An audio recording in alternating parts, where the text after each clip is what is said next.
At a NATO airbase in Kandahar, southern Afghanistan, U.S. and Afghan aviators prepare for a training mission. 8 years into the Afghan war, Afghan troops and their U.S. advisors have settled into a sometimes tense relationship. The Americans try to advise the Afghans in Western methods of warfare, but the Afghans often have their own way of doing things, and that sometimes conflicts with U.S.-led efforts to forge a larger, more independent Afghan security force. I'd say the biggest lesson really is being conservative, but also thinking outside of the training that they have. Right now, they've all been trained kind of in the Russian style, in the sense that, you know, this is the way that you will do this, so, you know, you will always do it this way. But an independent Afghan military must be capable of adapting to an elusive enemy. U.S. Air Force officers say a language barrier impedes American efforts to impart this vital lesson.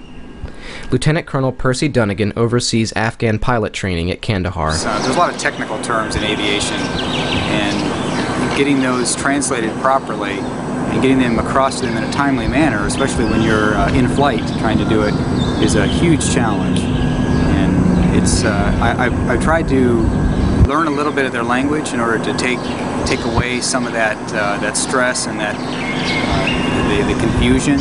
But when you're trying to deal with the more complicated processes and technical terms on the aircraft, flying terms, there really is just no substitute for talking the same language. Contract issue that's been resolved now. In Logar province, a U.S. Army battalion is paired with an Afghan battalion. The Americans mostly handle the complex missions. Afghan troops usually get simpler assignments, such as staffing road checkpoints.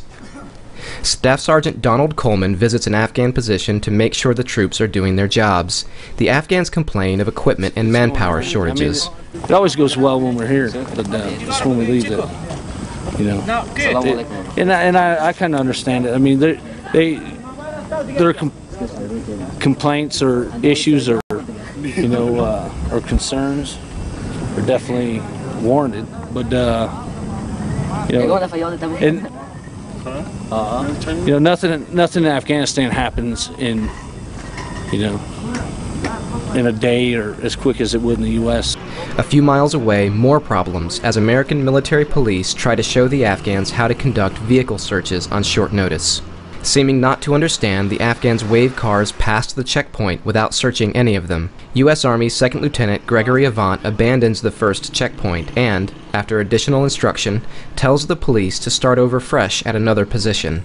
They're doing much better at this point right here than the last. We think that they're starting to understand what the intent of the checkpoint is all about. For VOA News, this is David Axe in Logar and Kandahar provinces.